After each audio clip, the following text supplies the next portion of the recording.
د ځوانۍ سهار راسه، د ځوانۍ سهار راسه، لژاو د خپلې ځوانۍ ساتنه.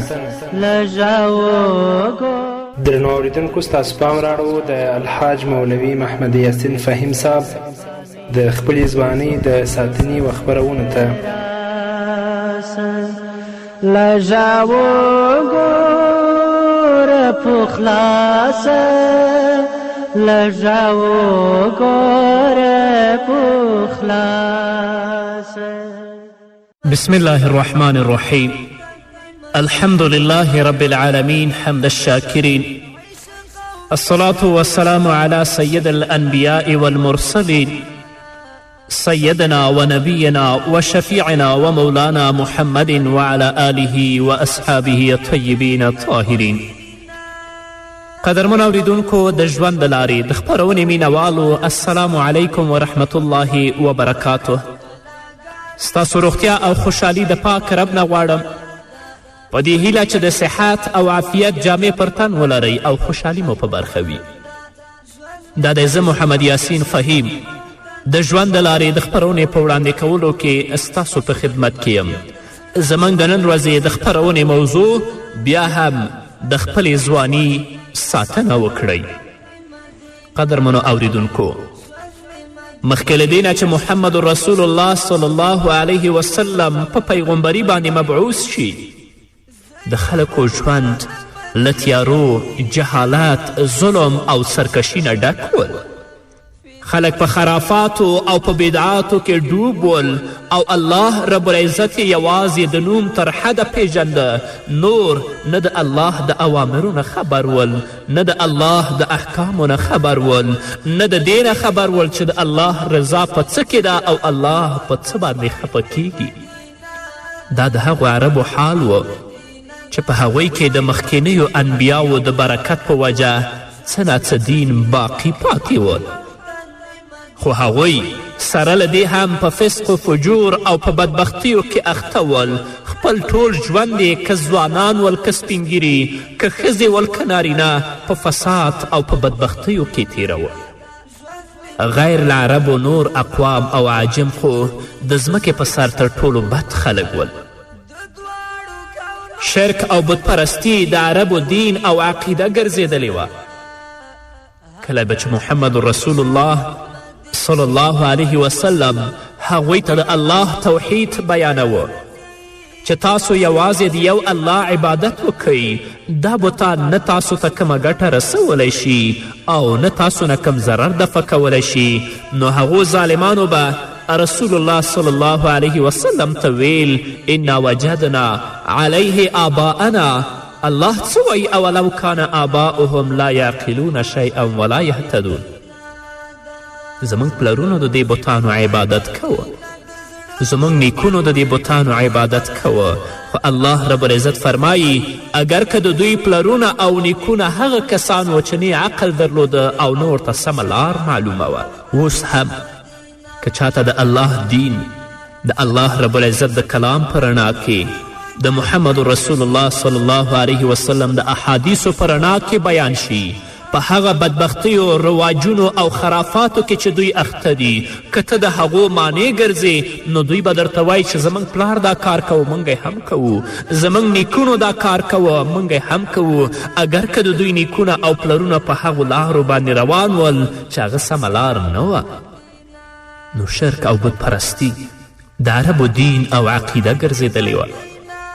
هغوی داسې فکر کوه چې الله تعالی تر ټولو لوی معبود او د ځمکې او اسمان پیدا کوونکی دی، خو له دې سره سره نور شیان هم په خدایي نیولي ول. ځینو به د پیریانو، ځینې د پرښتو، ځینې د ستورو او ځینو به نور شیان معبودان ګڼل او د هغوی عبادت به یې کوو. خو محمد رسول الله صلی الله علیه وسلم هغوی د الله یوازې عبادت ته رابده چې تاسو په خدایي کې الله سره پیریان مه شریکوئ، تاسو په خدایي کې الله سره فرښتې مه شریکوئ، تاسو په خدایي کې الله سره ستوري مه شریکوئ، تاسو په خدایي کې الله سره بتان مه شریکوئ. انما الهکم اله واحد، یقینا د ستاسو رب او ستاسو معبود هغه یو ذات دی، بل څوک معبود نشي کیدلی.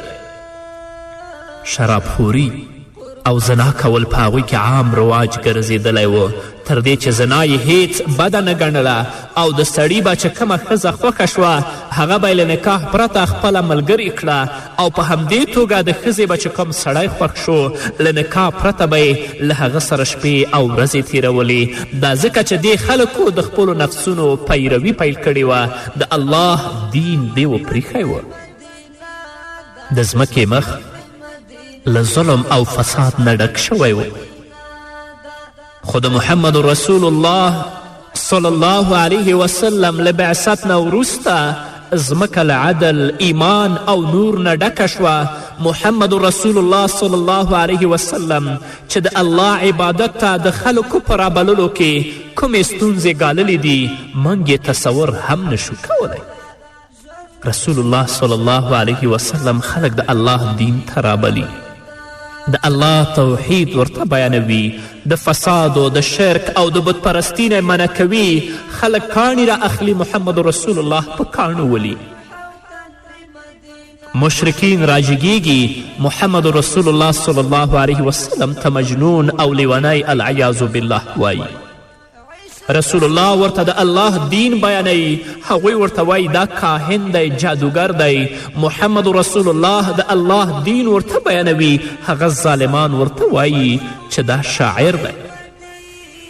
نو محمد رسول الله صلی الله علیه وسلم چې د الله تعالی عبادت ته د خلکو په رابللو کې کمې ستونزې ګاللې دي موږ د هغو تصور هم نشو کولی. نن ورځ علمای کرام د انبیا علیهم الصلاة والسلام وارثین دي، او په څه کې وارثین دي؟ په دین کې وارثین دي. څنګه چې هغوی د الله رب العزت دین د الله رب العزت بندگانو ته رسوه، د چا نه نه ویرېدل، د خلکو القابو نه نه ویرېدل. که چا به ورته لیونی ویلي، چا به ورته مجنون ویلي، چا به شاعر او جادوګر ورته ویلي، هغوی د الله توحید بیانوه، د الله دین رسوه. نن ورځ علمای کرام د انبیا علیهم الصلاة والسلام وارثین دي. ارا دې شي چې څنګه انبیا علیهم الصلاة والسلام د الله دین بیان کړی و، فیصدي خو دوی هم کوشش وکړي. زه د بدعاتو مقابله نه کوم، د خرافاتو مقابله نه کوم، د شرکیاتو مقابله نه کوم، د الله دین د الله د رسول او د الله د کلام په رڼا کې نه بیانوم چې خلک په ما باندې یو نوم کښېنږدي. ته به د آخرت په ورځ د الله په حضور کې نه درېږې، الله به درنه پوښتنه نه کوي. تاسو ګورئ حضرت نوح علیه الصلاة والسلام 9.5 کاله خلک د الله دین ته رابلي. مبارک به چې کله سهار ودرېد تر ماښامه پورې به خلک د الله دین ته رابلل. د دې پر ځای چې د نوح علیه الصلاة والسلام قوم د نوح علیه الصلاة والسلام بلنه ومني، کاڼي به یې واخیستل، نوح علیه الصلاة والسلام به یې په کاڼو ویشت. ماښام به د کاڼو لاندې بند پاتې و. جبرائیل علی نبینا و علیه الصلاة والسلام به راغی، نوح علیه الصلاة والسلام به یې د کاڼو نه راوویسته، د هغه د پرهرونو او د زخمونو تداوي او درملنه به یې ورته وکړه. نوح علیه السلام به بیا پوښتنه وکړه چې جبرائیله سبا زما څه دنده او څه وظیفه ده؟ جبرائیل علیه الصلاة والسلام ورته وایي څه دی چې نن کړي دا به سبا هم کوې تر 9.5 کالو پورې. موږ باندې خو لا دا ورځ توسه هم راغلې نه ده. نو که موږ د الله دین نه بیانوو، په ډاګه خلکو ته نه وایو، آخرت کې به الله څخه سخت مسئول یاستو. راشئ ځوانانو خپل مسئولیت وپیژنئ، راشو علماو کرامو خپل مسئولیت ته متوجه شئ. تاسو د الله د انبیاو وارثانې په دې ځمکه باندې د چا د لقبونو او د چا د نومونو نه مه ویرېږئ. د الله دین بیان کړئ د هغه چا لپاره چې هغه یې اوري او ستاسو په زړه باندې خبر دی. نور پرېږدئ که څوک مني او که نه مني. کله چې پیغمبر علیه الصلاة والسلام په پیغمبري باندې مبعوث کیږي، د الله رب العزت له طرفه ورته وحی راځي، همدا ګناهګار خلک ډلې ډلې اسلام ته داخلیږي. او له محمد رسول الله صلی الله علیه وسلم نه وروسته همدا خلک ټولې نړۍ ته د اسلام د پیغام رسونکي ګرځېږي، تهجد کوونکي او د عبادت مینان کیږي او اسلام سرلوړی او عزتمن کیږي. خو څومره چې وخت تیریده او مسلمانان د الله او د رسول الله صلی الله علیه وسلم له لارې نه بلې لارې ته واوښتل، نو په مسلمانانو کې فتنې راپورته شوې. خلکو ورو ورو دین پرېښود او دا هغه څه و چې رسول الله صلی الله علیه وسلم یې له پېښېدو نه ویره درلودله. د صحابهو دور بهترینه دور، د هغو نه وروسته د تابعینو دور بهترینه دور و، د هغو نه وروسته د تبع تابعینو دور بهترینه دور و، خو د هغو نه وروسته کذب، بدبختي، فساد او فتنې په دې امت کې راپورته شوې. خلک له دین نه لرې شول. وروسته تر دې چې په دې امت کې فتنې راولاړې شوې او خلک له دین نه لرې شول، نو دښمنانو ته ښه موقع په لاس ورغله او هغوی له هرې لارې نه د مسلمانانو د ګمراه کولو هڅې پیل کړې.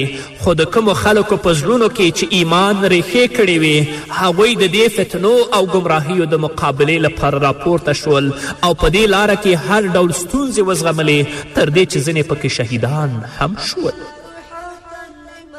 د هغو کسانو په زړونو کې چې د الله مینه پرته ده، د هغو کسانو په زړونو کې چې د محمد رسول الله مینه پرته ده، د هغو ځوانانو او پیغلو په زړونو کې چې د الله او د رسول صلی الله علیه وسلم مینه پرته ده، د دې ظالمانو مقابلې ته راپورته کیږي، د دې فتنو مقابلې ته راپورته کیږي. کله هم د ظالمان او د اسلام دښمنان دوی نشي ګمراه کولی، خو د هغو کسانو زړونه چې د الله او د رسول الله صلی الله علیه وسلم د مینې او د محبت نه تش او خالی دي. هغو د خپل ژوند د دنیا ژوند ګڼلی، آخرت یې هیر کړی، قبر یې هیر کړی، حساب او حشر یې هیر کړی دی. نو هغوی د دې ظالمانو په جال کې پرېوتل، په دې فتنو کې وغورځېدل، د خپل دنیا یم تباه کړه او آخرت خو تباه او تباه دی. الله دې زموږ ځوانانو خویندو او ورونو ته هدایت وکړي او الله دې د دې فتنو نه موږ وساتي. نو چې کله دښمنان یهود او نصارا غواړي چې موږ ګمراه کړي، نو موږ ته پکار ده چې د دښمن مقابلې ته راپورته شو او هغه داسې چې هر مسلمان ریښتینی مسلمان شي او د دې دین لپاره له خپلو سرونو نه تیر شي، لکه څرنګه چې لومړني مسلمانان صحابه کرام له خپلو سرونو نه تیر شوي ول. هغوی د محمد رسول الله په خوا کې ولاړ ول، هغوی د خپل مور ټول مال، جایدات او اولاد د الله او د الله د رسول د دین نه زار کړي ول. هغوی آخرت غوښته، دنیا یې نه غوښتله. ګرانو ځوانانو، هغوی تاسو غوندې ځوانان ول، هغوی د خپلو ځواني ساتنه کړې وه او د خپلې ځواني ساتنه یې په څه باندې کړې وه؟ د الله په دین سره. هغوی د الله په دین باندې قائم او دایم ول. نو که غواړئ چې په آخرت کې الله ته په اوچته غاړه باندې ولاړ اوسئ، الله هم جنت ته بوځي، نو راشئ د خپله ځواني په دین کې مصرف کړئ، د دې پر ځای چې دا ځواني په فساد، په بدبختیو، په سندرو او په موسیقیو کې مصرف کړئ. نه، د الله دین کې مصرف کړئ چې الله رب العزت تاسو نه په آخرت کې راضي شي. د دې عمر او د دې ځواني پوښتنه به الله رب العزت تاسو نه په آخرت کې کوي. د الله رب العزت نه خلاصون نشته. الله دې ماته، زما ځوانانو ورونو او خویندو ته توفیق ورکړي چې د الله د اوامرو او د الله رب العزت د احکامو پابند شو، تر څو چې الله رب العزت موږ د جهنم نه وساتي او جنت ته مو داخل کړي. او که خدای مکړه د دنیا په ژوند باندې دوکه شو، فساد ته مخه کړه، هم به دنیا زموږ تباوي او هم آخرت. الله رب العزت دې زموږ ساتنه وکړي. الله رب العزت دې زموږ ځواني په دین کې مصرف کړي، د دین په خدمت کې دې الله مصرف کړي او الله دې موږ د دین خادمان وګرځوي. نور به واورو قدرمن اورېدونکو، خود یوې دمې نه وروسته زه وځم که نور تیر باسم، د شنه سود پر ټیټې څانګې ماشومان چې وینم زانګي د ځوانۍ سهار راسه لږه وګوره په خلاصه لږه وګوره په خلاصه. قدرمنو اوریدونکو بیا هم زموږ سلامونه او نیکي هیلې ومنئ. درنو ځوانانو که غواړئ چې په دنیا کې هم خوشحاله ژوند ولرئ، که غواړئ چې په دنیا کې هوسا ژوند وکړئ، د فتنو او د مصیبتونو نه په امان اوسئ، د الله د دین پابند شئ. ځکه کله چې مسلمان او ځوان د الله تعالی له دین نه لرې شي نو په مصیبتونو او فتنو کې اخته کیږي، او د دې فتنو او مصیبتونو تر ټولو لویه وجه باطل مذاهب دي. نن ورځ څوک کمونیست، څوک سیکولر او څوک دیموکراسي پابندان دین د الله پریښی دی او باطلو مذهبونو ته یې مخه کړي. کله چې مسلمان له الله تعالی او دین نه لرې شو، په کمین کې ناستو دښمنانو ته د دوی د ګمراه کولو ښه موقع په لاس ورغله. ځوان او مسلمان چې د الله دین نه لرې شي، د الله نه لرې شي، نو د اسلامیت او د انسانیت دښمنان ورته په کمین کې ناست دي، هغوی ډیر زر بیا ګمراه کولی شي، د اسلام د لارې نه منحرف کوي. د هغوی تر ټولو لومړنی هدف د مسلمانانو ځوانانو ګمراه کول دي، ځکه همدا ځوانان دي چې په هر ډګر کې تر هر چا مخکې وي. که څه هم چې په مسلمانانو کې ځینې داسې خلک هم شته چې ایمان یې په زړونو کې ټینګ شوی، خو دښمنانو د دې وړې ډلې هیڅ پروا ونه کړه او د اسلامي امت د ځوانانو په ګمراه کولو یې لاس پورې کړ. نه ګرانه ځوانه، راشه د الله کلام پرانیزه، راشه د محمد رسول الله صلی الله علیه وسلم احادیث پرانیزه او وګوره چې یو ځوان مسلمان ځوان په اسلامي ټولنه کې څه مسئولیت لري، د هغه موقف څه دی. نو که ته د الله کلام ته مخه کړي، د الله دین ته مخه کړي، د محمد رسول الله صلی الله علیه وسلم احادیثو ته مخه کړي، کله به هم د دښمنانو په جال کې پرې نوځې. او که خدای مکړه دین ته بې اعتنایي، مانځه ته بې اعتنایي او روجې ته بې اعتنایي د خپل ژوند سندرې او موسیقي وګڼې، نو بیا به د اسلامیت او د انسانیت دښمنانو په جال کې پرېوځې. دنیا به دې هم تباه شي او آخرت به دې هم تباه شي. د اسلام دښمنان د پټو لارو نه کوشش کوي چې زموږ ځوانان منحرف کړي او د هلاکت کندې ته وغورځوي. که دښمنانو په ښکاره توګه له مسلمانانو سره د جنگ اعلان کړی وی، نو پرته له شکه چې د مسلمانانو له سړیو او ښځو سربیره به ماشومان هم په ګډه د هغوی په خلاف راپورته شوي وی.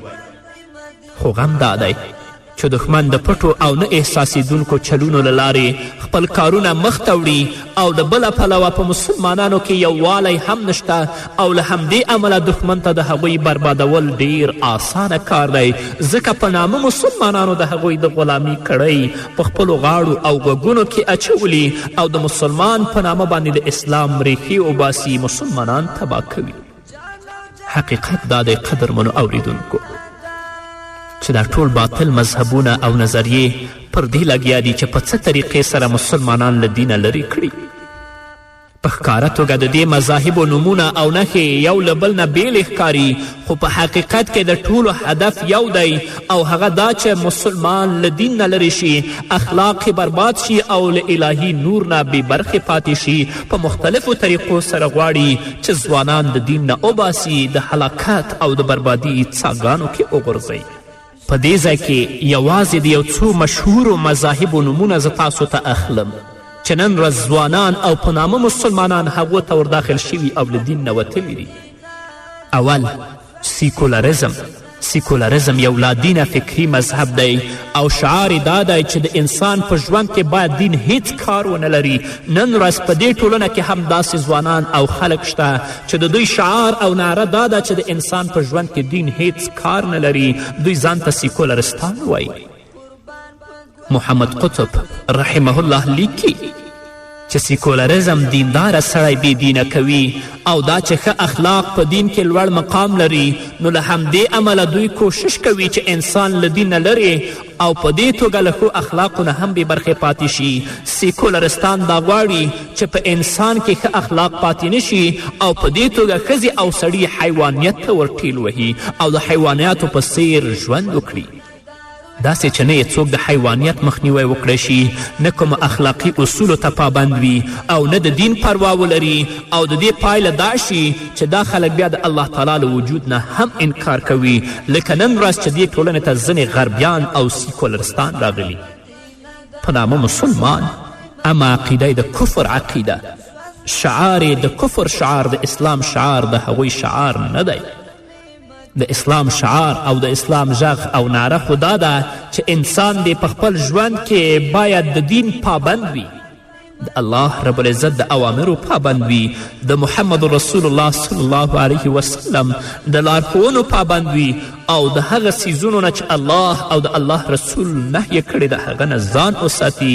او د دې ظالمانو شعار دا دی چې د انسان په ژوند کې باید دین هیڅ کار ونه لري. نو تاسو وایي دا مسلمانان وپیژنئ، دا ظالمان وپیژنئ چې د اسلام په نامه نارې پورته کوي، په اصل کې دوی بې دینه دي. دا سیکولرستان وپیژنئ. سیکولرستان ماده پرسته خلک دي او ماده د انساني ژوند اساس ګڼي او همدا عقیده ده. نو ځوانانو ته زه دا وایم چې ځوانانو راشئ د الله دین ته رجوع وکړئ، د محمد رسول الله احادیثو ته رجوع وکړئ، د الله او د الله د رسول پیغام واورئ، د دې ظالمانو چې شعار یې کفر دی په جال کې کله هم وغورځېږئ. دویم باطل مذهب هغه کمونیزم یا کمونستان دی چې 2-3 لسیزې مخکې په زرګونو او په لکونو ځوانان لاړل د دین نه واوښتل، کمونیزم او کمونست ته داخل شول، ملحد شول. او د هغو ظالمانو ظلم او وحشت به تاسو لیدلی چې اوس هم دسته جمعي قبرونه 5,000 او 6,000 مسلمانان په یو ځای وجلي او راپورته کیږي. کمونیزم یو فکری مذهب دی چې خلک الحاد یعنی له الله تعالی نه انکار ته رابولي. د دې مذهب اساس هم پر ماده پرستی ولاړ دی او ملحدین یوازې هغه څه ته حق وایي چې د دوی د مذهب تایید کوي. علامه محمد حسین رحمه الله لیکي ان دعوتهم ای الشیوعیه تنزل بالنوع البشري الى الحیواني.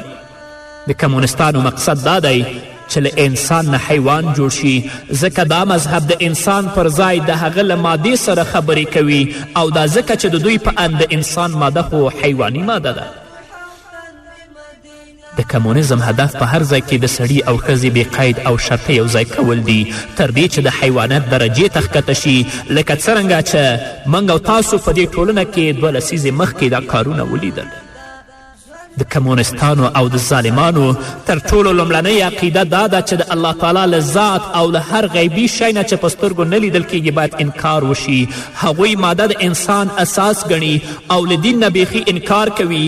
کمونستان له اخلاقو او د خپلوي له اړیکو نه منکر دي او د دې پر ځای ازادي جنس پرستی ته قائل دي او غواړي چې د جوماتونو نه چې د الله رب العزت عظمت ته هلته سر ښکته کیږي د بېدیني او د فساد اډې جوړې کړي، لکه څنګه چې دې ظالمانو دا کارونه وکړل. نو ګرانو ځوانانو، راشئ د خپلې ځواني ساتنه د الله د دین په رڼا کې وکړئ، د الله پیغام واورئ، د محمد رسول الله صلی الله علیه وسلم پیغام واورئ، د دې د ظالمانو د جال نه ځان بچ کړئ. او که خدای مکړه چې د الله د دین نه لرې شو، فساد، موسیقي او سندرو او بدبختیو ته مخه کړو، نو بیا د دې ظالمانو په جال کې ډېر زر غورځېږو، دنیا به هم خرابوي او آخرت به هم خرابي. الله دې موږ ته توفیق راکړي چې د خپلې ځاني ساتنه وکړو او الله موږ د دین خادمانو ګرځوي. په همدې هیله قدرمنو اورېدونکو، دا وه زموږ د نن ورځې خپرونه چې ستاسو درانه حضور ته وړاندې شوه. تر بلې خپرونې پورې چې زه بیا هم ستاسو درانه حضور ته راځم، تاسو ټول په پاک رب سپارم. پاتې ژوندم نیکمرغه، ښاد، بریالي او کامیاب اوس. را په یاد می وړکتوب سي، هغه شپلې ماشومتوب سي، خو افسوس چې قدر نه و په ارزښت خبر نه د ځوانۍ سهار راس لږه وګوره په خلاص لږه وګوره په خلاص د ځوانۍ سهار د ځوانۍ سهار د ځوانۍ سهار د ځوانۍ سهار اوس تیارې پر مخ خوارې دي له دردو ډکې شپې دي تر پښو لاندې یو مظلوم دی د غمو د سیل هجوم دی د ځوانۍ سهار راس لږه وګوره په خلاص لږه وګوره په خلاص د ځوانۍ سهار راس لږه وګوره په خلاص لږه وګوره په خلاص د ځوانۍ سهار د ځوانۍ سهار د ځوانۍ سهار د ځوانۍ سهار